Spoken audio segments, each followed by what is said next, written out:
Hey, you guys. Welcome to the Blazing Hot Radio and Blazing Hot YouTube channel. I am on WindyCityUnderground.com and thank you for tuning in. I am Naomi Israel, aka Sunshine Jamaican Blazer Chocolate. But guys, let's talk about the update for Tyre Nichols with the fire department. Rest in peace to Tyre Nichols. And first and foremost, let's give all thanks and praise up to our God for another wonderful day. Thank you, God, so much. Okay?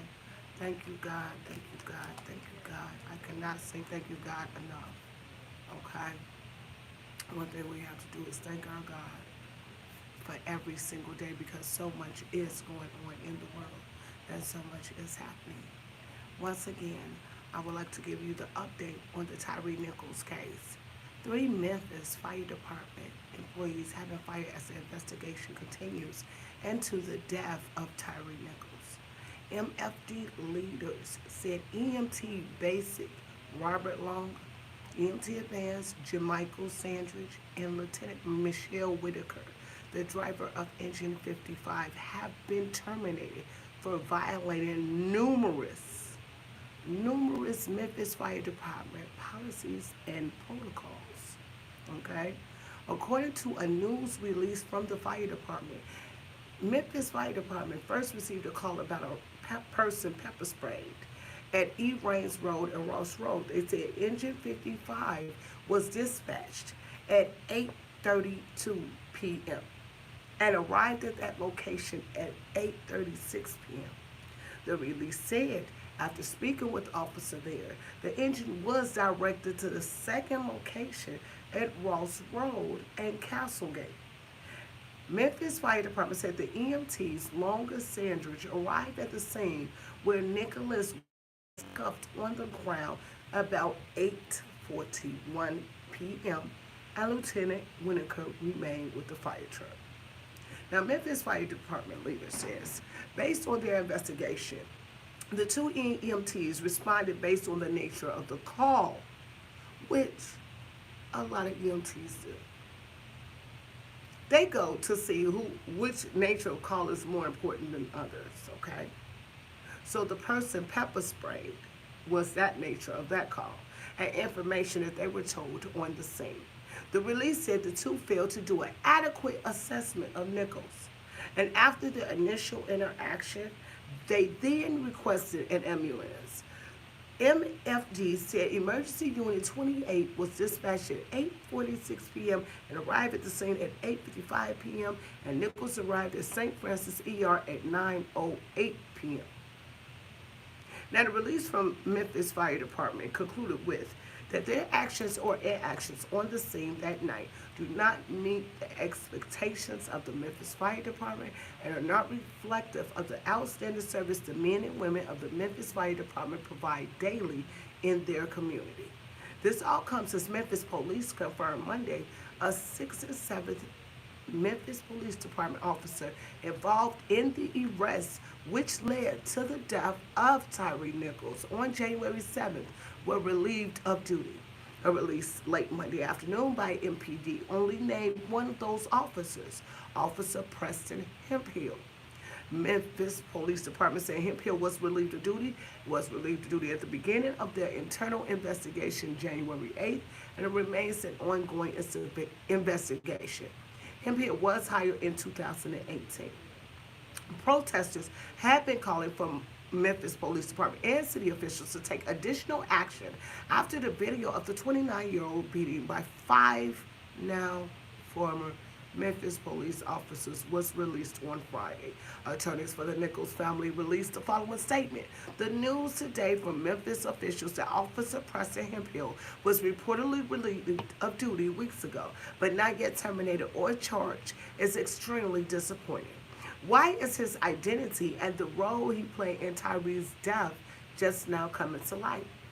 And we have asked from the beginning that the Memphis Police Department be transparent with the family and the community. This news seems to indicate that they have not risen to the occasion.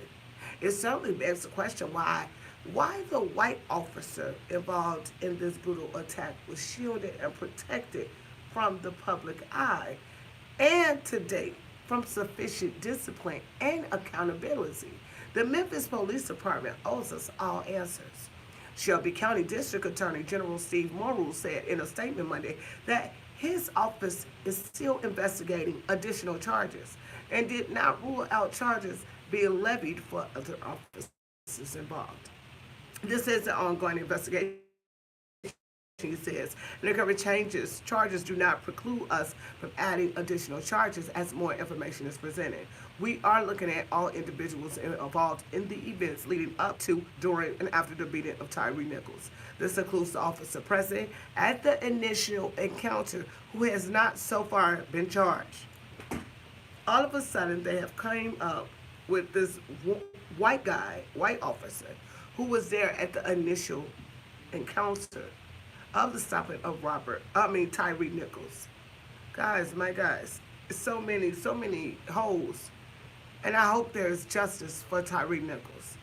It says the DA's office is working extraordinarily swiftly but thoroughly to charge those whose offenses were plain and clear and directly contributed to the death of Mr. Nichols. But in no way is this investigation over. While we are committed to transparency, we cannot comment on the details of an ongoing investigation.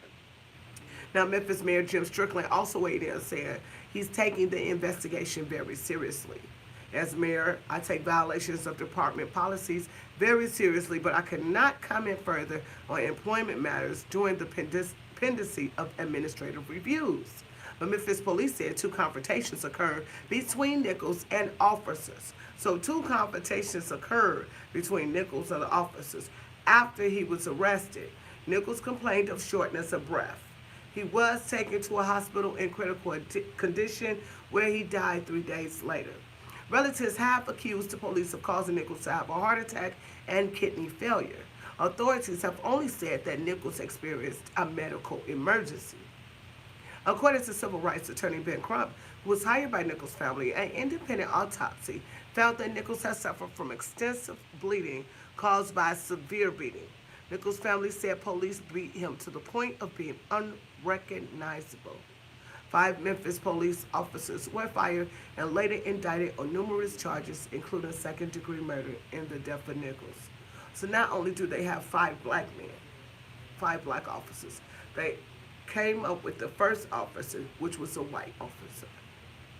You guys, terrible. Very much so terrible. Rest in peace to Tyre Nichols, and prayers go out to his family on this incident. It is such a tragedy and such a shame. And once again, we cannot always go after the people, after the police.